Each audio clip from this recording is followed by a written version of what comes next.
Have you ever noticed how the digital landscape, when you're shopping online or just browsing, it feels like it's constantly shifting under our feet?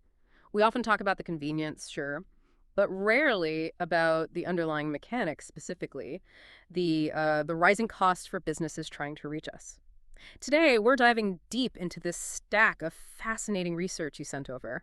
It's a really comprehensive analysis of Google Shopping ads cost per click, or CPC, trends. It goes from 2015 all the way through to the end of 2024. Our mission really is to unpack what's been driving these changes, what it means for e-commerce, and, critically, how businesses are trying to keep up without breaking the bank. Indeed. And looking at this decade-long data, what's immediately clear is just, well, a significant evolution in Google's advertising ecosystem. We'll be exploring the what's and the why, trying to draw out those crucial insights that reveal not just how Google's pricing has changed, but what that truly signifies for the broader digital economy. And ultimately for you, whether you're a consumer, maybe a business owner, or just curious about how this digital marketplace actually works. Okay, yeah, let's unpack this then. Starting with the big picture, I guess. How much are businesses actually paying for those clicks? And maybe, is it still worth it? So the first thing that just jumps out from this analysis is, well, a clear upward trajectory. Over the past decade, the average CPC across all Google Shopping ad networks has more than doubled. That's a huge shift, isn't it, in the cost of doing business online. It puts immense pressure on anyone trying to sell products digitally. That's absolutely right. From Q1 2015 right through to Q4 2024, we saw something like an 8.2% compound annual growth rate. And crucially, this significantly outpaces inflation during the same period. Ah, okay, so it's not just general inflation. Exactly. It makes Google ad space proportionally more expensive in real terms for advertisers. It's really outstripping the general rise in costs. This isn't just about things getting, generally more expensive. It's about this specific advertising channel demanding a rapidly growing slice of the budget. And that forces businesses to continuously adapt their financial models. It's a constant pressure. And it wasn't a steady climb either, was it? The data points to sort of moderate growth early on, maybe 2015 to 2017, then a steeper increase from 2018 to 2020. There was even that temporary dip during the early pandemic, Q2 2020, which makes sense. I guess the world kind of paused. But then prices quickly rebounded and just absolutely soared to all-time highs through 2021, 2022, 2023, 2024. And the most dramatic annual increase, wasn't it between 2021 and 2022, where average Google search CPC jumped nearly 15%? Yeah, that specific 15% jump, it really reflects the intense competition for digital ad space during that e-commerce boom we saw. But the real insight here, I think, is how this created an almost inescapable pressure cooker for businesses. Yeah. Either you paid more to keep up in the auction or you seriously risked becoming invisible online. Right. It was like a digital land grab where only the deepest pockets could truly thrive, and that fundamentally reshaped the competitive landscape for online retailers. Made it much, much tougher for smaller players to break through. Okay, so when we talk about Google Shopping ads, it's not just one big bucket, right? The research breaks it down, the pricing across different ad network types. Can you maybe briefly tell us about these main players? How do they differ in where the ads actually show up? Certainly. And understanding the different networks is really crucial because their pricing and their utility, they vary significantly. So first, you have Google Search. These are the ads you see directly on Google's main search results pages. I think those product carousels right at the top when you search for something. Yeah, the obvious ones. Exactly. Then there's the Google Search Partner Network. This includes ads on other Google sites like YouTube and Maps, but also on third-party search engines like, say, AOL. Okay. Then you've got the Google Display Network. This is a huge collection, over 2 million websites and apps where visual ads appear. Banner ads you see while browsing different sites. I'll just follow you around sometimes. Sometimes, yeah. And finally, the newer one, cross-network, or Performance Max, PMX, as it's often called. This is an AI-driven campaign type. It runs across all of Google's inventory, using machine learning to optimize performance. So it covers all the bases Google has available. Okay, let's talk about Google Search then. You mentioned it's like the prime real estate. The data shows a staggering 333% increase over the decade. But at what point does Prime become just prohibitively expensive? Are businesses really seeing a proportional return on that kind of cost inflation? Or is it just, the default option they feel forced to pay for? That's a crucial question, really. Google Search has absolutely maintained the highest CPC rates among all the networks. consistently. It started at roughly $0.85 back in Q1 2015 and just skyrocketed to $3.68 by Q4 2024. Wow. Yeah. While that 333% increase is eye-watering, its premium pricing does reflect the high commercial intent of users searching directly on Google. They're often closer to making a purchase. Okay, so the intent is higher. The intent is generally higher, yes. So traditionally, businesses did see a strong return. But as we'll get into, the efficiency of that prime real estate is, well, it's changing. And that makes your question about prohibitively expensive increasingly relevant. In fact, the steepest increases happened from 2021 onwards, right alongside that post-pandemic digital acceleration. It almost felt like Google was leveraging that surge in online activity. Right. And on the other end of the spectrum, then, the display network, that seems like the budget-friendly option. Is it still the kind of go-to for just getting your brand out there without a massive spend? Exactly. The display network has maintained the lowest CPCs throughout this whole period. It rose from just, $0.18 in Q1 2015 to $2.36 by Q4 2024. Still doubled, though. It did double, yes, 100% increase, but the absolute values remain significantly low compared to the other networks, much lower. It's typically used more for, say, brand awareness, reaching a broad audience, kind of casting a wide net. You're not necessarily focused on immediate direct conversions. You're building recognition, not always driving an instant sale, so the lower cost per click fits that strategic goal better. Okay, so if Google search is prime real estate, getting super expensive, and display is for broad reach, where do search partners fit in now? Especially with Google search becoming so pricey. Are advertisers effectively being, I don't know, pushed towards these alternatives, or are they finding genuine new value there? That's precisely what the data seems to suggest. Search partners saw a more moderate rise, relatively speaking, from about $0.32 in Q1 2015 to $2,066 in Q4 2024. That's a 106% increase. But interestingly, its growth rate really accelerated after 2020. Right, when search got really expensive. Exactly. It likely became a more attractive option, and advertisers actively sought more cost-effective alternatives to the main Google search platform. So yes, it became a more appealing middle ground for relevant traffic without that primetime price tag. It indicates a genuine shift in strategic allocation, not just being pushed, but maybe pulled by better relative value. Now, for those of us trying to keep up with Google's, well, ever-evolving ad products, Performance Max, PMX, that was a major new player around 2020. What was Google's pitch for it, and how quickly did it actually start to reshape the ad landscape? Right, PMAX. Performance Max campaigns were introduced as a way to leverage AI across Google's entire ad inventory. We're talking search, display, YouTube, Gmail, discover all from one single campaign. The pitch was essentially seamless automation and optimized performance across all channels. Let the AI do the heavy lifting. It's appealing. It did. And initially, they offered quite competitive CPC rates compared to traditional Google search. Get people on board, right? However, as adoption increased, predictably, so did the prices. From approximately $0.78 in Q3 2020, they rose to $1.15 by Q4 2024. Still a big jump, 47% in just 4 years. A 47% increase over just 4 years, yeah. And while it's incredibly efficient for advertisers in many ways, this AI-driven black box approach also means they delegate significant control. Control over bidding strategy, over placements. It becomes less transparent. Less control. Less direct control, yes. And this can lead to a pricing dynamic where Google's algorithms might have more leverage in the auction, potentially driving up costs more aggressively over time as advertisers become more reliant on these channels and their machine learning. Okay, so that covers the different networks and the long-term trends. But what about the shorter-term rhythms? Do we see seasonal patterns in these costs? Like, is there a predictable rush every year? Oh, absolutely. The decade-long data reveals very consistent seasonal patterns in CPC pricing across all the networks. Q4 consistently shows the highest CPC rates, typically somewhere between 15% to 25% higher than Q1 of the same year. Okay, the holiday season effect. Exactly. It reflects that intense competition during the holiday shopping season. E-commerce advertisers are aggressively competing for consumer attention, driving up those auction prices. Conversely, Q1 sees a significant drop as competition eases post-holidays. People have just spent a lot, advertisers might pull back budgets slightly. And the research shows these swings, these seasonal swings, are actually getting bigger over time, like the market's getting even more frantic around the holidays. Yes, that's another interesting finding. The magnitude of these seasonal fluctuations has indeed increased. Back in, say, 2015, 2017, the Q4 to Q1 difference averaged around 12%. But by 2022-2024, this gap had widened to approximately 22%. Wow, that's a big change. It is. It indicates that seasonal competition has intensified. More advertisers are concentrating their budgets during those peak shopping periods.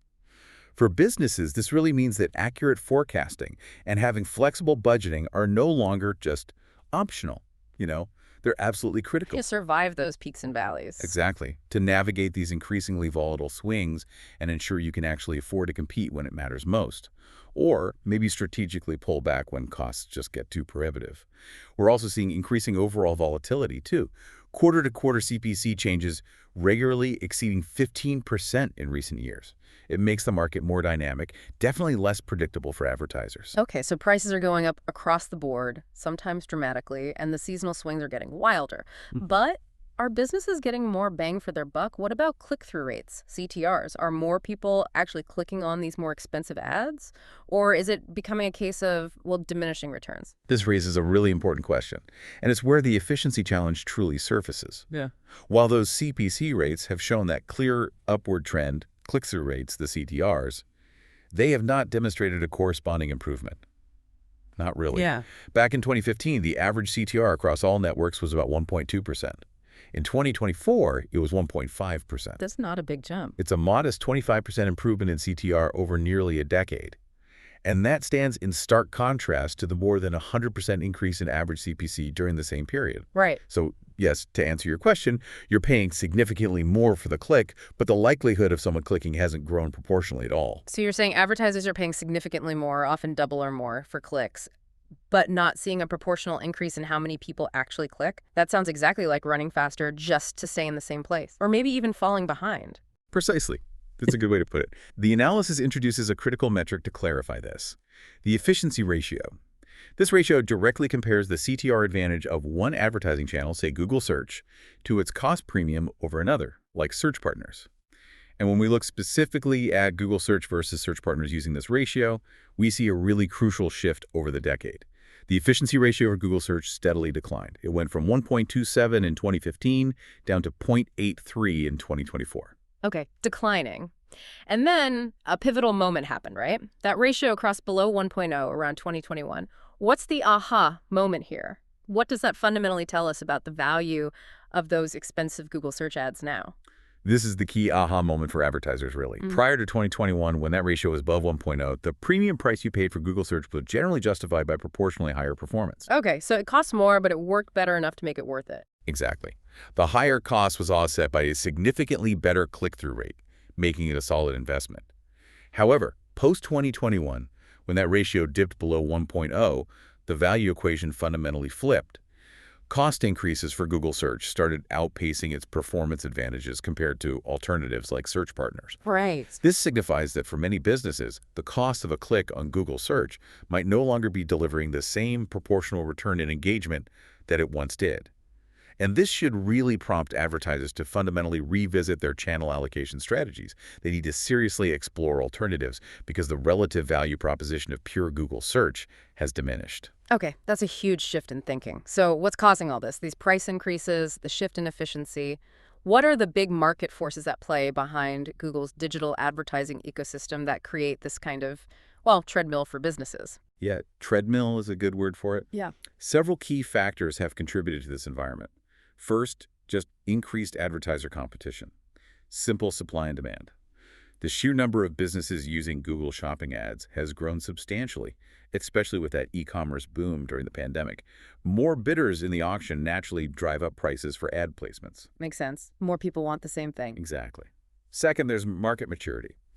Google's digital advertising market share is pretty stable now. So growth for the company is increasingly driven by ARPU, average revenue per user.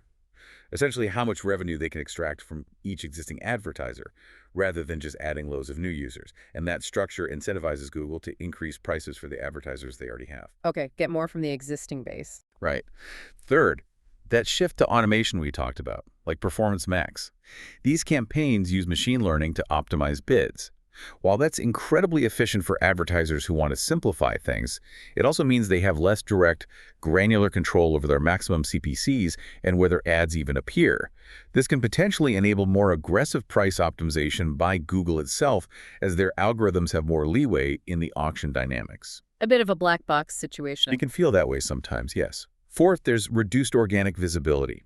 You've probably noticed the increasing prominence of paid ads in search results, particularly on mobile devices. It pushes the free organic results further down, Definitely. Sometimes it's all ads at the top. which forces businesses to rely more heavily on paid placements just to get noticed, even if the costs are climbing. They feel they have to pay to play. And finally, industry consolidation. We're seeing larger advertisers absorbing smaller competitors. These bigger players often come with much bigger budgets and more sophisticated bidding strategies. This dynamic drives up auction prices across the board, as they can afford to outbid smaller businesses, further marginalizing those smaller players.